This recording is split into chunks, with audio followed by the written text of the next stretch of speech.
E aí pessoal, beleza? Bom dia, boa tarde, boa noite. Aqui é o professor Pedro de Geografia e agora a gente vai entrar num outro assunto. Agora a gente vai falar de climatologia.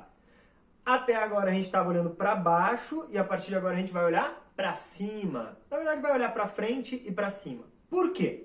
Porque climatologia de uma forma geral está preocupada com as questões da atmosfera, que nada mais é do que essa bolha de gás na qual a gente está inseridos e inseridas. Então, olhando para frente, mas especialmente para cima. E aí, galera, quando a gente fala de climatologia, é importante a gente começar fazendo algumas definições. Tem muita coisa aqui associada a essa temática, então a gente tem que redimir aí, tem que aparar algumas arestas antes de começar a aprofundar os detalhes.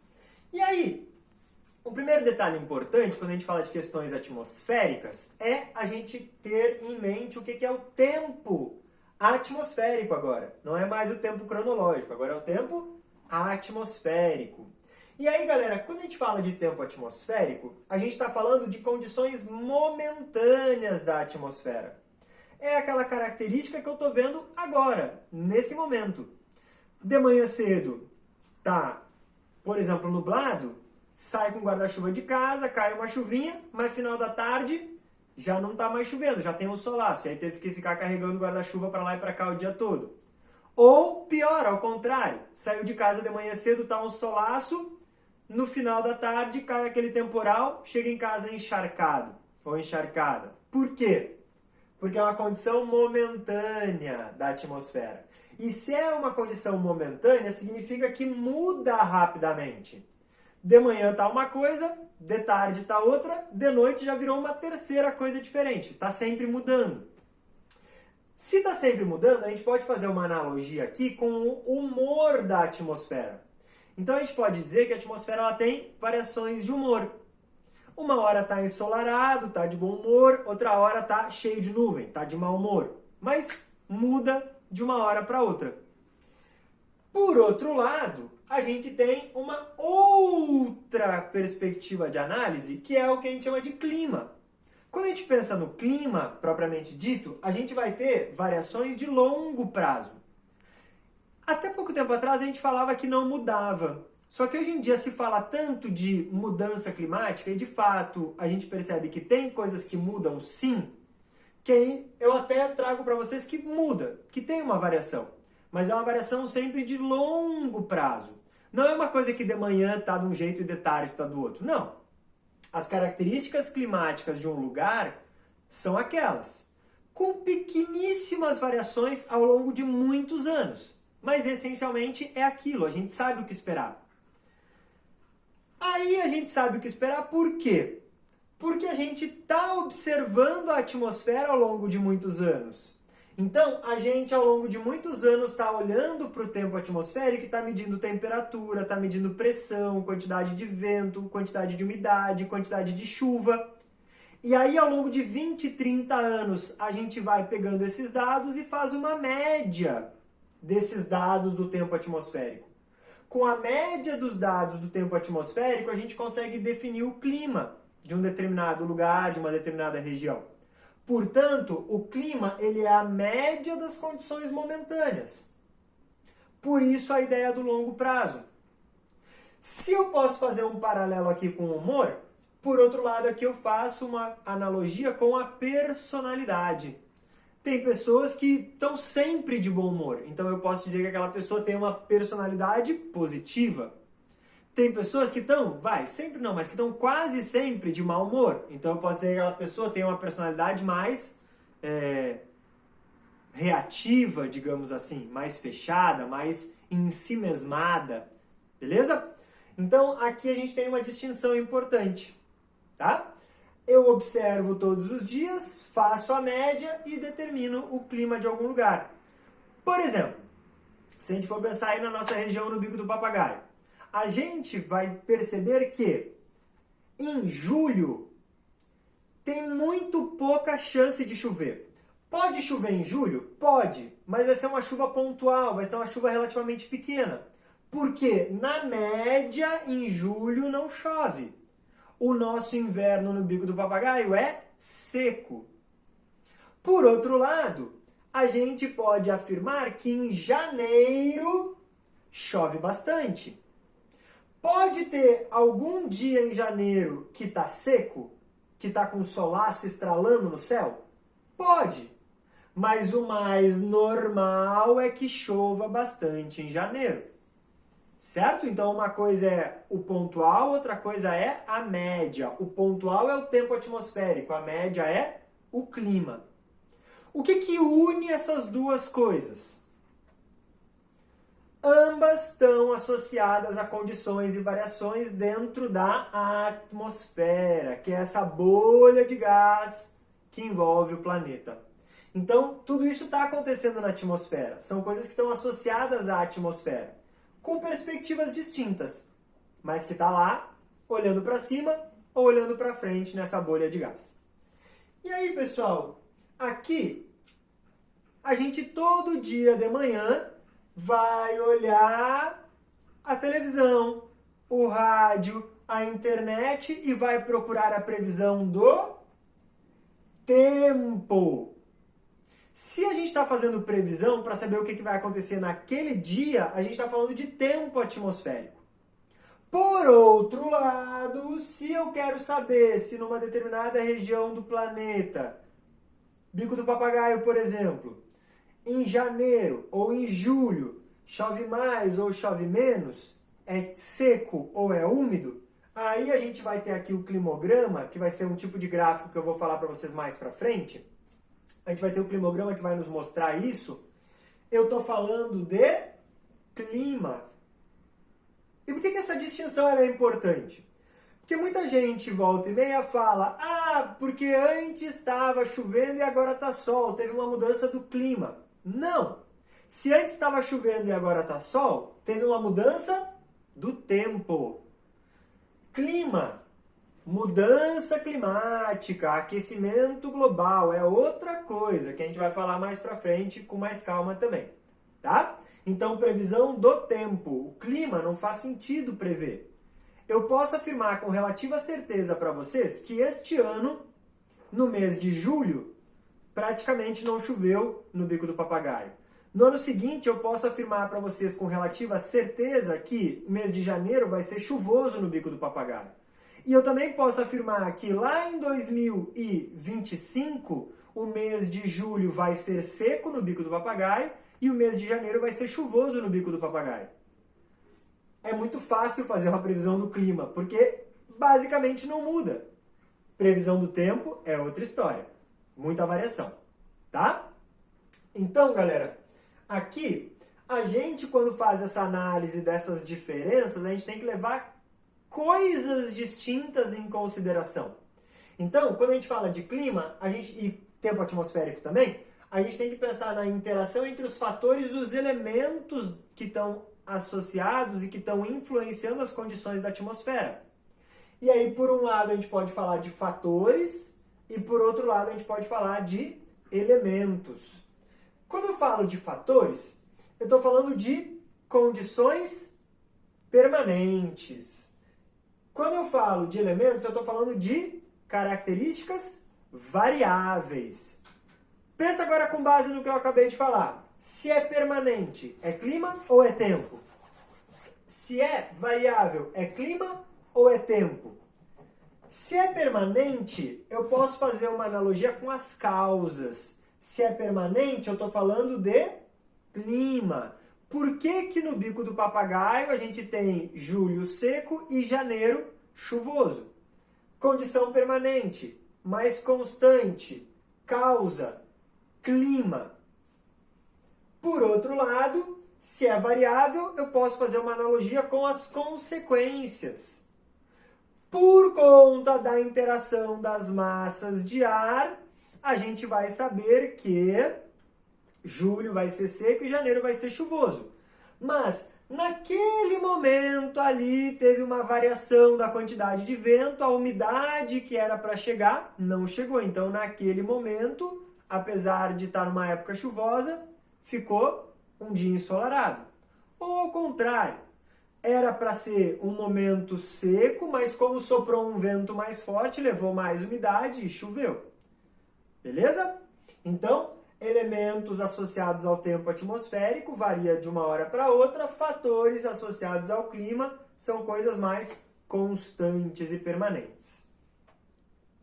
E aí, pessoal, já que a gente está falando tanto de atmosfera, só para a gente perceber o que é essa tal dessa atmosfera, vamos só dar uma pincelada rápida aqui em alguns assuntos. A atmosfera, que é essa bola de gás que está ao redor do planeta, ela vai ter camadas distintas. Cada uma dessas camadas aqui vai ter características específicas. Então a gente vai ter a troposfera mais aqui embaixo, que vai aí até aproximadamente 11, 10 quilômetros. A gente vai ter a estratosfera mais acima, que vai chegar aí até os aproximadamente 50 quilômetros. A gente vai ter a mesosfera, depois vai ter a termosfera e depois vai ter a exosfera, que já é espaço sideral praticamente, tá?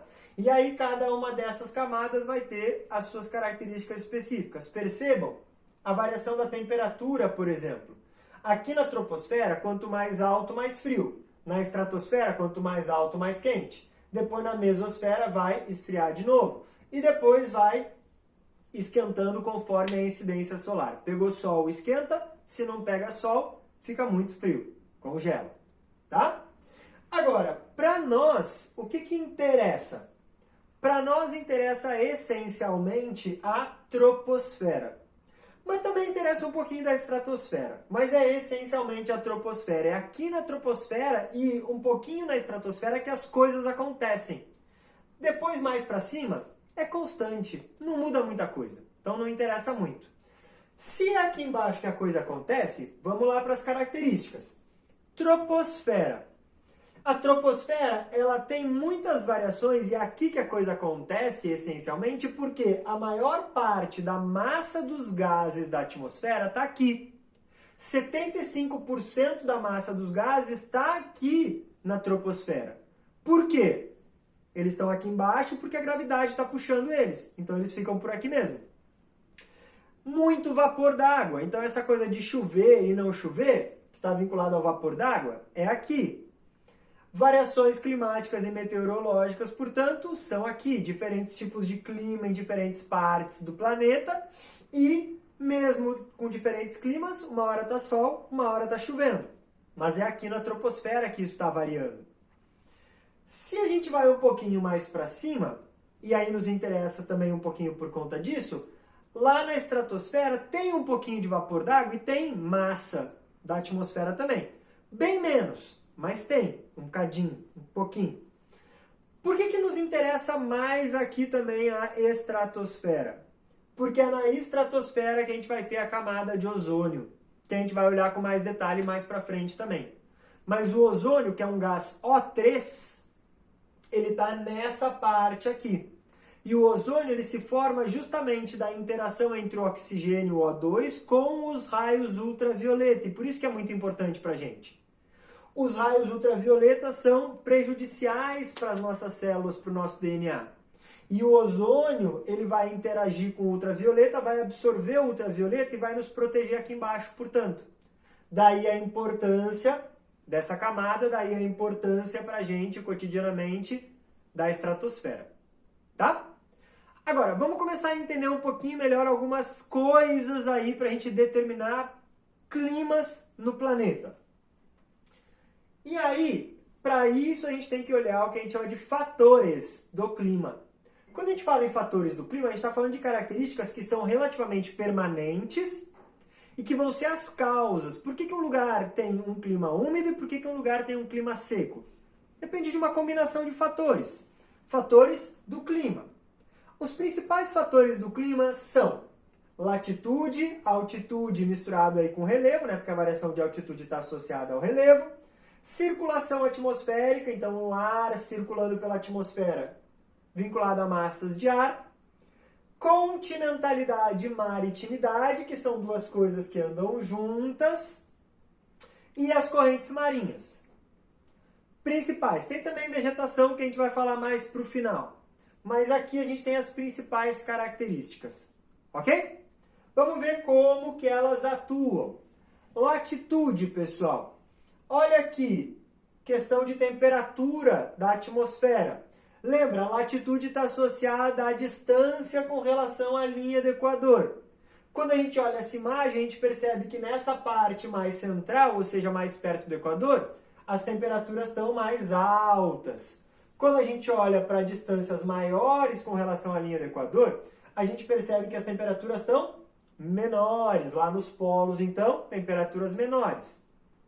Por que disso, galera? Vamos lá.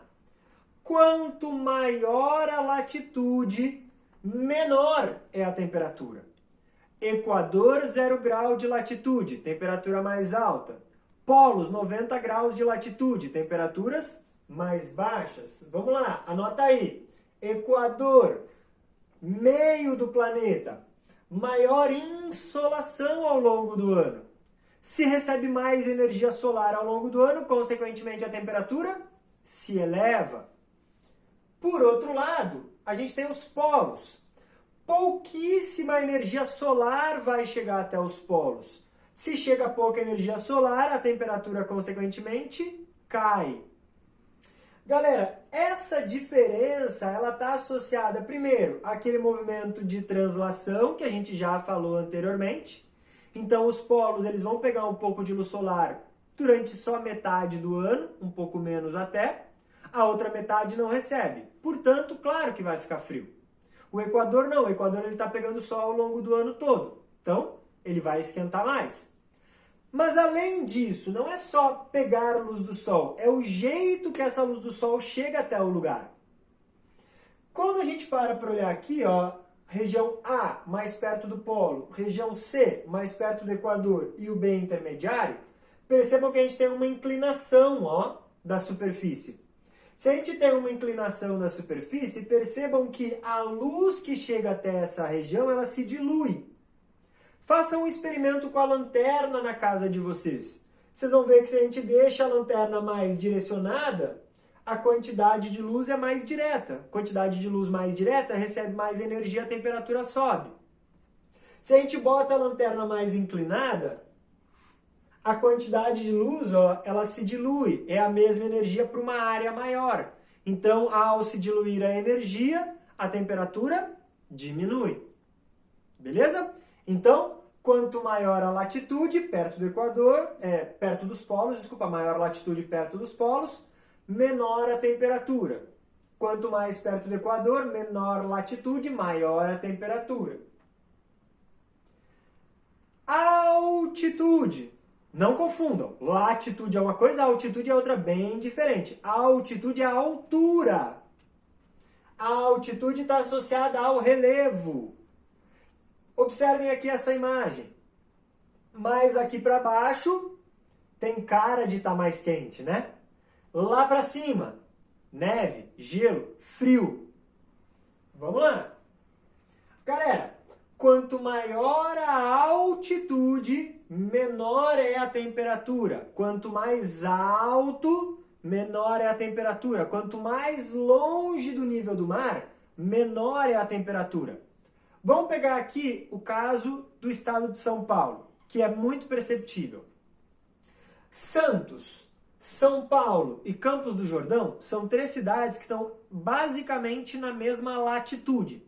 Então a latitude não varia. Tem outra coisa influenciando. Quando a gente olha para Santos, Santos está na beira da praia. Menor a altitude. São Paulo está a 800, 700 mil metros de altitude. Já ficou um pouco mais alto. Campos do Jordão está a quase 2.000 metros de altitude. Então já ficou bastante mais alto. O que está mudando aqui? A altitude. Percebam, ó, pessoal, que Santos tem uma temperatura aí, na média, de 22 graus Celsius. São Paulo, de 20 graus Celsius. Campos do Jordão, 18 graus Celsius. O que fez mudar essa temperatura média? A altitude. Como eles foram subindo, foi ficando mais frio. Beleza? A atmosfera, galera, ela funciona como um cobertor. Percebam o seguinte, Olha a quantidade de atmosfera que tem aqui. Tem muita atmosfera. Tem gases, tem mais umidade, tem mais partículas. Tudo isso retém energia. Percebam aqui, tem muito menos atmosfera, tem menos gases, tem menos umidade, tem menos partículas. A energia que chega até aqui, ela se dissipa. Então, como tem um cobertor maior aqui, a temperatura fica maior. Como tem só um lençolzinho aqui, a temperatura diminui. Ok? Topo de uma montanha é frio. Porque não tem nada ou muito pouco protegendo. Por outro lado, no nível do mar, aqui embaixo em Santos, é quente.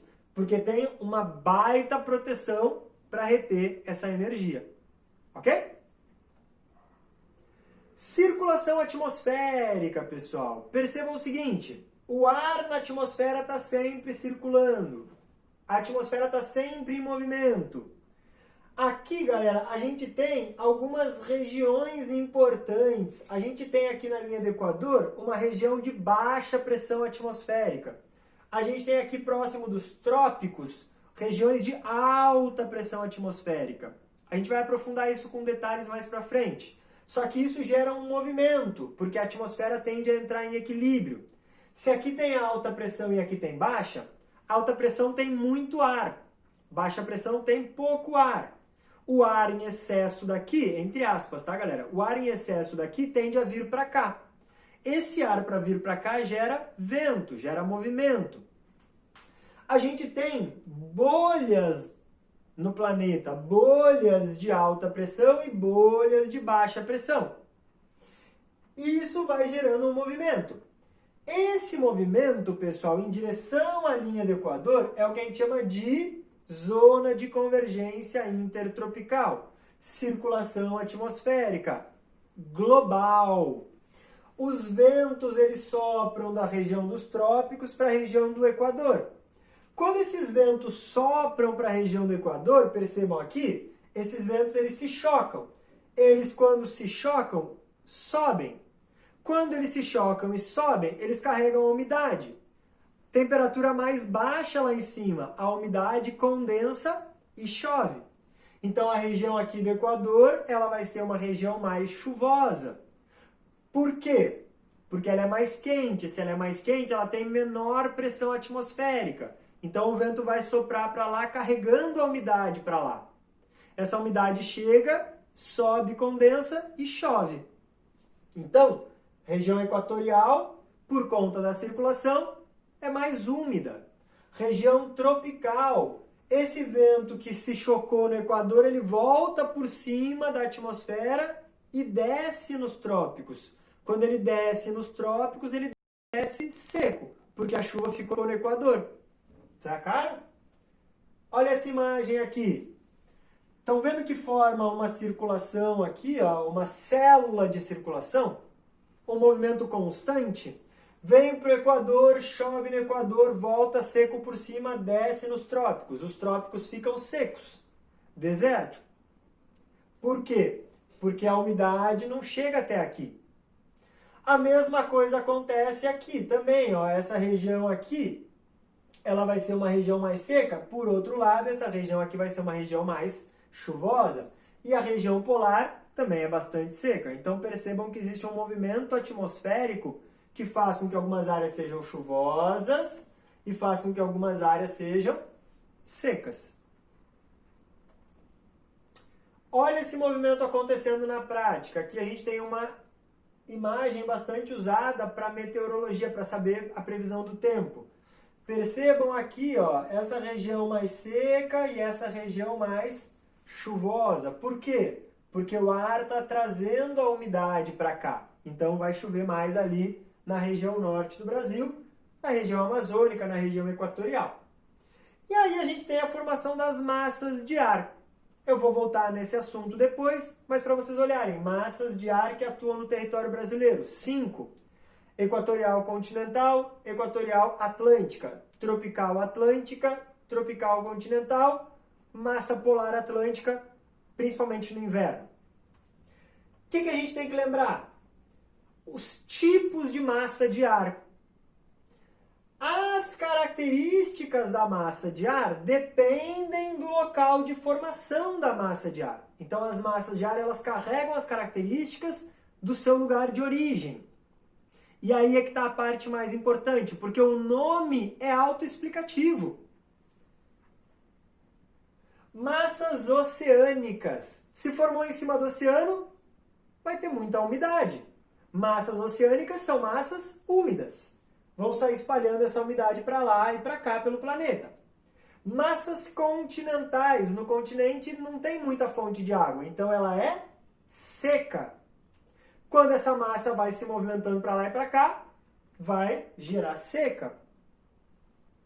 Equatorial ou tropical. Quando se forma no Equador ou quando se forma no trópico, elas vão ser quentes, porque o Equador e os trópicos são quentes. Vai levar a aumento de temperatura aonde ela estiver indo. Por outro lado, massas polares e temperadas são frias. Não é à toa que no Brasil, agora no inverno, a gente fala muito das massas polares. E quando fala da massa polar, fala do frio, fala da neve. Porque essa massa polar ela está trazendo frio para dentro do território brasileiro. Beleza? Massa polar fria, massa equatorial quente, massa continental seca, massa oceânica úmida. Característica do lugar de origem.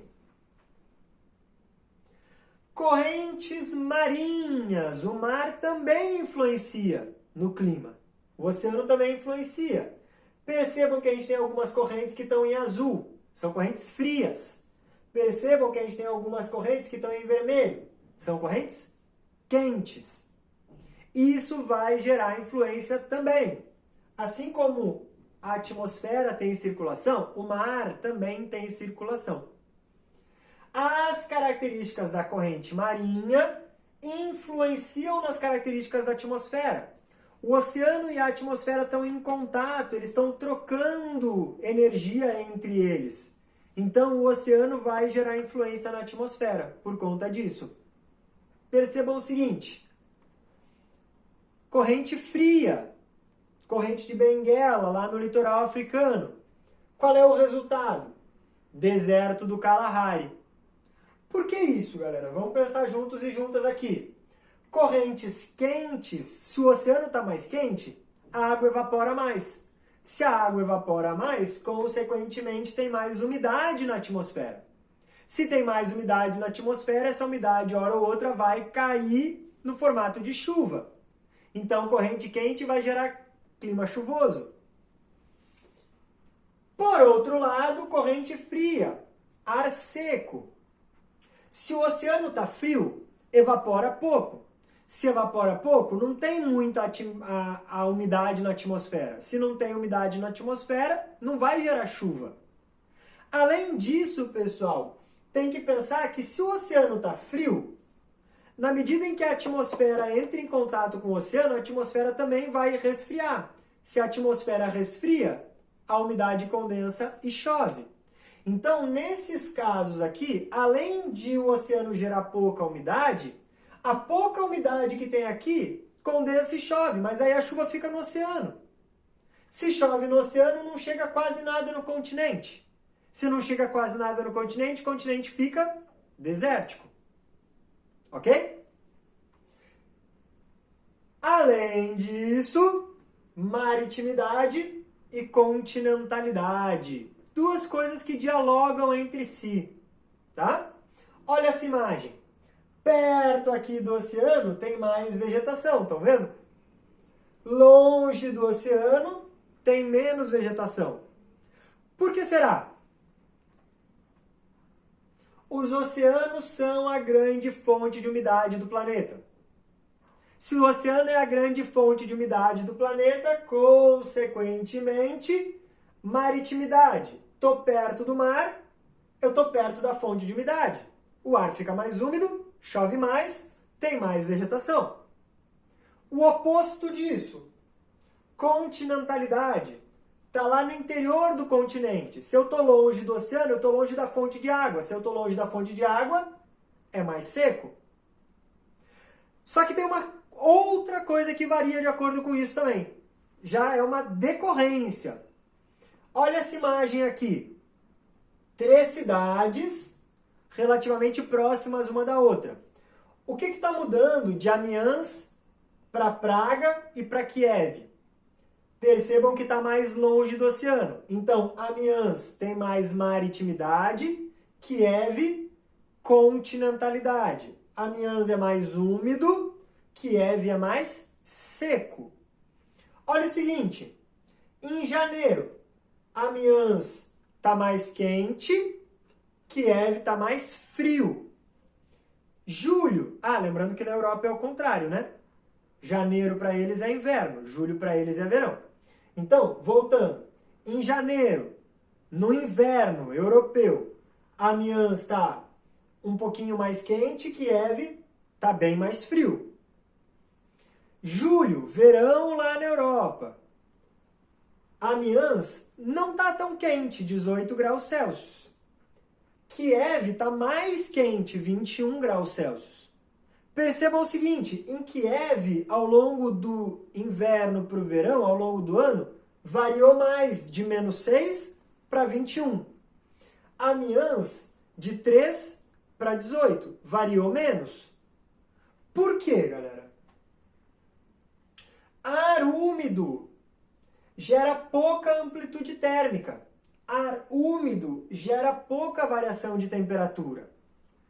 Por outro lado, ar seco gera uma grande amplitude térmica. Ar seco, a temperatura varia mais.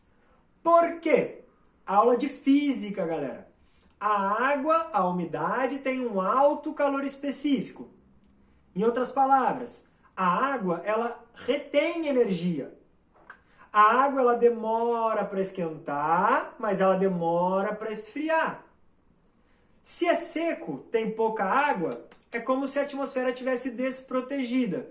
Pegou um sol, esquentou muito, o sol foi embora, resfriou muito.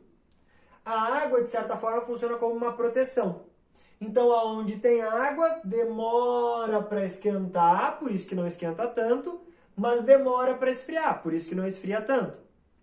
Aonde está seco, pegou o sol, esquentou, por isso fica mais quente, mas o sol foi embora, esfriou rapidamente. Fica mais frio também. Ok? Vegetação, pessoal. Para a gente encerrar aqui o último ponto que eu vou falar na aula de hoje. Olha essa imagem aqui. Bastante vegetação com bastante umidade. As nuvens estão ali em contato com a vegetação. Por que isso? As árvores, galera, elas podem ser consideradas, é uma analogia, claro, né? Mas elas podem ser consideradas uma fábrica de umidade. Elas tiram a água que está no solo e jogam essa água que está na atmosfera, para a atmosfera. Então, tira do solo e joga para a atmosfera. Por isso, fábrica de umidade. Olha essa imagem aqui. As raízes absorvem água com nutrientes. Essa água com nutrientes vai para as folhas utilizam para fazer fotossíntese e depois tem que liberar essa umidade, essa água no formato de micropartículas, de vapor. Então, está sempre tirando a água daqui de baixo para jogar a água lá para cima. Algumas estimativas falam que uma árvore grande chega a jogar 1.000 litros de água na atmosfera por dia. Se uma árvore joga 1.000 litros de água na atmosfera por dia, imagina uma floresta gigantesca como a floresta amazônica. São milhões de toneladas de água sendo jogadas cotidianamente na atmosfera. Pessoal, muita vegetação, portanto, é uma região úmida. Pouca vegetação, portanto, região seca. Agora, é claro, galera, que uma coisa está diretamente ligada na outra, ao mesmo tempo que a causa é consequência. Para ter vegetação, tem que ter umidade. Mas quanto mais vegetação, mais essa umidade está circulando do solo para a atmosfera, da atmosfera para o solo. Então, a umidade vinculada à vegetação tanto é causa, tem que ter umidade para ter floresta, mas também é consequência, porque quanto mais floresta, mais umidade tem. Especialmente neste momento que a gente está passando, a gente tem que entender algumas coisas, porque a gente está ouvindo um monte de gente falar um monte de bobagem todos os dias, porque o Brasil está pegando fogo. E o Brasil está pegando fogo justamente pela nossa relação com a vegetação. Vamos pegar aqui o caso da Amazônia. Oceano quente joga a umidade para dentro da atmosfera. Essa umidade fez com que a floresta fosse se desenvolvendo. Só que quanto mais a floresta foi se desenvolvendo, não é só que a floresta absorve a umidade do oceano. Ela pega a umidade do oceano, mas ela também joga mais umidade para a atmosfera. Então, a floresta absorve umidade e gera umidade. Essa umidade aqui, ela vai bater numa parede gigantesca que a gente tem aqui, que é a Cordilheira dos Andes. Essa umidade, ao bater aqui na Cordilheira dos Andes, ela vai soprar para uma outra região. Porque como o planeta está fazendo esse movimento aqui, né, de oeste para leste pela rotação, a umidade tende a vir para cá. Só que essa umidade, quando vem para cá, bate na Cordilheira dos Andes, tem uma barreira. Quando ela bate na Cordilheira dos Andes, ela sopra em direção ao centro-oeste, ao sudeste e ao sul do Brasil. E não só do Brasil, a Bolívia, Paraguai, Argentina, Uruguai. E aí, galera, a gente percebe que neste caminho as nuvens vão se formando. Percebam então que a floresta amazônica ajuda a regar o continente sul-americano. A gente tem uma estação seca no inverno no centro do Brasil? Sim. O nosso inverno no clima tropical no centro do Brasil é seco. Só que este clima está ficando cada vez mais seco porque a gente tem cada vez menos floresta. Quanto mais desmata a floresta, menos umidade vai ter. Quanto menos umidade tiver, mais incêndios vão acontecer. Especialmente se a gente tem uma população que está afim de colocar fogo. E não são os indígenas e os quilombolas que estão botando fogo, né, galera? A galera indígena e quilombola sabe conviver com a vegetação. Quem não sabe conviver com a vegetação, somos nós. Então, existe uma condição natural de pegar fogo no centro-oeste, no cerrado, não na floresta. E isso é agravado pelas ações antrópicas, de desmatar a floresta, portanto diminuir a fonte de umidade e colocar fogo para limpar o campo, que é uma coisa que a gente já falou na outra aula e que a gente sabe que é um absurdo, que é uma bobagem, que é uma estupidez fazer isso. Tá? Beleza? E aí, só para vocês verem isso acontecendo, percebam o seguinte, ó, a umidade vai entrando aqui, mas ao mesmo tempo que a umidade vai entrando aqui, as nuvens estão se formando no interior, ó. Essas nuvens que estão se formando no interior, elas não são dessa umidade que está entrando, elas são da umidade que está vindo da própria floresta. E essa umidade que está vindo aqui, percebam que ela forma uma linha de nuvens e de chuva. Além da zona de convergência intertropical, que é essa umidade aqui, a gente tem a zona de convergência do Atlântico Sul, que é essa outra linha de umidade aqui, que é a interação da floresta com a massa polar, formando essas nuvens, formando esse corredor de chuva que é extremamente importante para nós, no nosso cotidiano, para a nossa população, para a nossa economia e para a nossa saúde. Porque não tem como a gente ser saudável respirando fumaça. Né, pessoal? Com isso, desculpa, eu sei que ficou um pouquinho mais longa do que normal, mas com isso eu me despeço. Até a próxima. Tchau, tchau, pessoal.